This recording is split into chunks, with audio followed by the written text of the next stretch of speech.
প্রকাশ করছি আমাদের আসতে দেরি হয়ে গেছে, বিকজ আমরা অনেক সময় ধরে আটকে রেখেছিলাম আমাদের সব দলগুলোর ক্যাপ্টেন, ম্যানেজার এবং কোচকে বেসিক্যালি। তো এই ব্যাপারে ডিটেল আলাপ করবে আব্দুর রাজ্জাক এনসিএল নিয়ে। আমি জানি যে এর পাশাপাশি আপনাদের কিছু কৌতূহল আছে অ্যাবাউট আমাদের টেস্ট টিম যাবে ভারতে।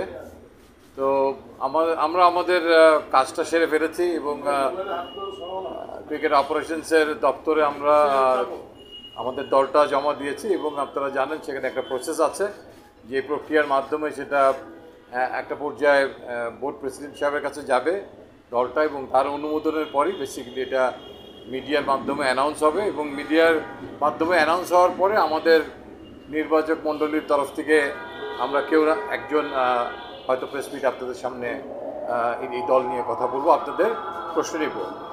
আর এনসিএল নিয়ে একটা জাস্ট প্রাথমিক কাজ চলছে। আজকে আমরা প্রত্যেকটা দলের সঙ্গে বসে তাদের পাঠানো যে 30 জন খেলোয়াড়ের যে লিস্টটা ছিল সেখান থেকে আমরা 4 দিন এবং T20 ফরম্যাটের জন্য 25 জন করে একটা প্রাথমিক খেলোয়াড় বাছাই করেছি। সেই কাজটাই চলছিল, সেই জন্যই একটু দেরি হয়ে গেছে।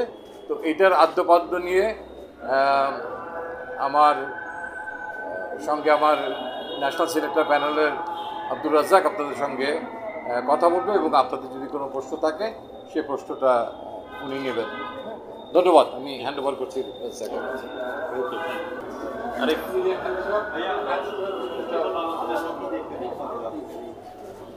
বেসিক্যালি ন্যাশনাল লিগের জন্য যে প্রাথমিক যে দলটা হয় 30 মেম্বার্সের, তো সেটা থেকে ক্যাপ্টেন এবং কোচকে ডেকে ওদের সাথে কথা বলে আমাদের ফিটনেস ক্যাম্পের জন্য আমরা ওটা থেকেও আরেকটু রিডিউস করি, যে লাইক 20-25 জনের মধ্যে রাখার চেষ্টা করি যাতে করে কোচের সুবিধা হয় প্র্যাকটিসগুলো করাতে। তো ওইটা মেইনলি আজকে হয়েছে। প্রত্যেক সবগুলো টিমেরই শেষ করলাম এই মাত্র আর কি। তো এই এতটুকু কাজ এই পর্যন্ত হয়েছে। না, আগে 4 দিনের টুর্নামেন্টটা হবে। এবং ফর ইয়োর ইনফরমেশন, এবারকার ন্যাশনাল লিগ আমাদের সিঙ্গেল টায়ার হবে। আগে যেমন টায়ার 1 টায়ার 2 ছিল, এবার স্ট্রেট ওয়ে হবে, সবার সাথে সবাই খেলবে আর কি। অদূর ভবিষ্যতে আরও প্ল্যান আছে, হয়তো সেগুলো এক্সিকিউট হবে, তা এটা দিয়ে শুরু করা হচ্ছে। এখনও পর্যন্ত সিঙ্গেল লিগ, যেহেতু আমাদের উইন্ডোগুলো আগে থেকেই সেট করা রয়েছে, তো ম্যাচ ইচ্ছা করলেই বাড়ানো সম্ভব হচ্ছে না, just because of the time. আর আমাদের বৃষ্টির কারণে যদি আগে 1 মাস আগে শুরু করা যেত হয়তো বা সম্ভব ছিল। তো তারপর এটারও প্ল্যান আছে আমাদের, আমরা চেষ্টা করব টাইম বের করার আর কি। প্রতিবারই এনসিএল নিয়ে একটা কমপ্লেন থাকে যে এনসিএলটা আসলে তার জাস্ট খেলার জন্য খেলা বা পিকনিক লিগ নামে এরকম একটা সমালোচনা তৈরি হয়।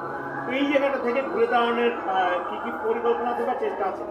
লাস্ট 15 ইয়ার্স আমি ন্যাশনাল টিম থেকে বাদ পড়ার পর আমি 6 বছর একটানা রেগুলার খেলেছি।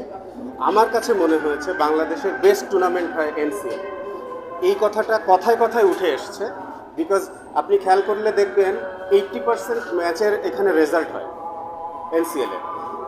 আমি জানি না, আমি আপনাদেরকে এনকারেজ করবো আপনারা যদি একটু আসেন মাঠে, দেখবেন, খেলা দেখলে ভালোও লাগবে আর এইটা থেকে বের হয়ে আসতে পারবেন। এখন আমি যেহেতু বলছি, তো আমার তরফ থেকে বলা হচ্ছে আপনারা দেখলে, সবাই দেখলে জিনিসটা আমার কাছে মনে হয় আরও ক্লিয়ার হয়ে যাবে। জিনিসটা ওরকম আর নাই, এখন প্রত্যেকটা প্লেয়ার বেশ কম্পিটিটিভ ওয়েতে এনসিএল খেলছে বলে আমার মনে হয়, এবং উইকেটের ব্যাপারগুলো চেঞ্জ হয়েছে, আরও চেঞ্জ হবে। স্পেসিফিকভাবে যদি কিছু দরকার হয় সেগুলোরও চেষ্টা করা হবে আর কি। এগুলো এখন ইমপ্রুভ করার জায়গা। জি, জাতীয় লিগে তারকাদের আমরা খুব একটা দেখি যে আসতে চান না, মানে এটা যে অফ ট্র্যাক করছে বা বাউন্ডারির বাইরে পড়ছে। আসলে তারকারা কেন জাতীয় লিগে আসে না, এটা কেমন মনে হয়? ফার্স্ট অফ অল, যারা টেস্ট টিমে থাকে, টেস্ট খেলে, তাদের জন্য টাইম ম্যানেজ করা একটা ডিফিকাল্ট ব্যাপার হয়। আর আরেকটা আছে যে লোড ম্যানেজমেন্টের ব্যাপার আছে, যেটা মেডিকেল টোটালি লুক আফটার করে। তো এটা একটা বড় কারণ। আর আমরা অলওয়েজ এনকারেজ করি যখন যারা ফ্রি থাকে তারা যেন আসে, খেললে টুর্নামেন্টটা আরও নাম হবে, আরও ভালো হবে, বড় হবে। তো এখনও পর্যন্ত যে খুব যে আহামরি হয়েছে 2-4 জন হয়তো হয়েছে, তারপরও সেটা দেখা গেছে যে মেডিকেল থেকে তাদের লোড ম্যানেজমেন্ট নিয়ে কথা বলেছে, যে কারণে হয়েছে। যেমন আপনি ধরেন রাজাক ভাই Ranji trophy trophy Dilip trophy যেগুলো নাম করা ট্রফি দামি দামি ক্রিকেটের ট্রফি আমাদের স্পন্সরশিপ করার একটা ব্যাপার থাকে, ফাইট করতে হয় 4 দিনের ম্যাচ, স্পন্সর পাওয়াটাও কঠিন। তারকারা খেললে এই বিষয়গুলো সহজ হয়।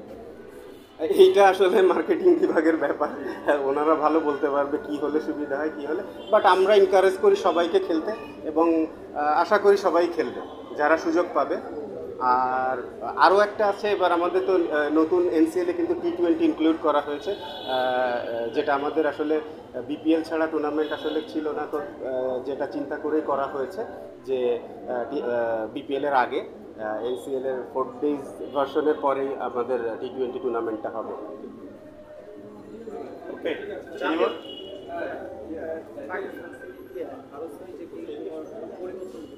ন্যাশনাল টিম নিয়ে আসলে দীপু ভাই কথা বলেছে। আর T20 ফরম্যাটটা কিরকম হবে, কি ধরনের কয়টা দল হবে? T20 ফরম্যাটটা সিঙ্গেল লিগ হবে এখনও পর্যন্ত সোফার, মানে ওরা যতদূর রেডি হয়েছে। এই ন্যাশনাল লিগের 4 দিনের ম্যাচটাও যেমন হচ্ছে ঠিক একই ফরম্যাটে হবে, শুধু ওটা T20 হবে, এটা 4 days। এখানে কি একটা দিক ছিল যে বিপিএল তে তারপর হবে, আর বিপিএল এর ড্রাফট কিন্তু কিছুদিনের মধ্যে হয়ে যাবে। এইটা কি একটু ইম্প্যাক্ট থাকবে কিনা, যে যদি পরে হতো বা প্লেয়ার সিলেকশনের ক্ষেত্রে যারা যারা পারফরমেন্স করতো তাদের নেওয়ার সুবিধা হতো? দেখেন, এটা কিন্তু বিপিএল এর প্র্যাকটিস ম্যাচ না, এটা ইটসেলফ আলাদা একটা টুর্নামেন্ট। এটা আমাদের ন্যাশনাল টিমের কথা চিন্তা করে, যাতে করে আরও বেশি T20 প্লেয়ার তৈরি হতে পারে, বের হতে পারে, খেলাটার সিস্টেম জানতে পারে, এই জন্য করা। টিমের ব্যালেন্সগুলো আপনারা যেমন কিন্তু বাংলাদেশের টিমগুলো আছে, ব্যালেন্সটা কীভাবে সেট করবে? কারণ মাঝে মাঝে আমরা দেখছি সিলেটে আসে সব পেসাররা অনেক পেসার থাকে, ওদের বাকিটা চেয়ে বসে যে আমাদের তো এবার আসলে ব্যালেন্সটা কীভাবে আপনারা দেখতেছেন? দেখুন, এটা হচ্ছে চেষ্টা করা হবে যে যেসব প্লেয়াররা এরকম আছে, বেশি প্লেয়ার আছে যে ডিভিশনের যে সেক্টরে, ওইটা নিয়ে অন্য জায়গাতে দিয়ে, অন্য জায়গা থেকে যদি আপনার কোনো কিছু দরকার হয় সিলেটের, তো তখন সিলেটে দেওয়া হবে। আবার সিলেট থেকে ফাস্ট বোলার নিয়ে যদি মনে হয় খুলনার দরকার বা রাজশাহী, যাদের দরকার হবে, এইভাবে চেষ্টা করা হচ্ছে আর কি।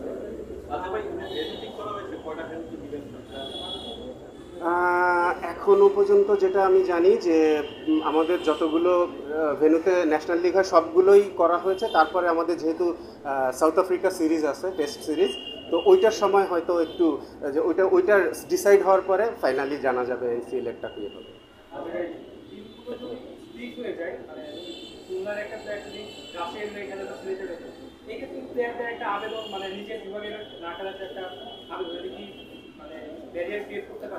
ব্যারিয়ার ক্রিয়েট করলে আসলে কিছু করার নেই, বিকজ যেহেতু আপনার যদি এরকম হয় যে ঢাকা টিমে সব প্লেয়ার আছে এবং ইভেন বেশি আছে, যারা বসে আছে অন্য টিমে, এই ঢাকা টিমে বসে আছে অন্য টিমে, তারা মেইন প্লেয়ার হতে পারে। তো আমরা চেষ্টা করি ওই প্লেয়ারগুলোকে নিয়ে ওই টিমে দিতে, সো দ্যাট আমাদের ভালো প্লেয়ার যেন কোনোভাবে বসে না থাকে। হ্যাঁ, এই আর কি। বললেন যে আপনি এনসিএল মোটামুটি বাংলাদেশের প্লেয়ার বাছাই নিয়ে অনেকে দেখা যায় যে একটু অবজেকশন দেয় বা করতে পারছে, অনেক প্লেয়ারেরও ব্যাপার একটা বলে। আপনারা কোনটা বেশি প্রাধান্য দেন, স্থানীয় কোচদের বেশি নাকি আপনারা যে মতামত চিন্তা করে? সবাইকে নিয়েই বসা হয় জিনিসটা, কোচ, ক্যাপ্টেন, ম্যানেজার না, ভাইস ক্যাপ্টেন, তো সবাইকে নিয়েই বসে তারপর টিম করা হয়।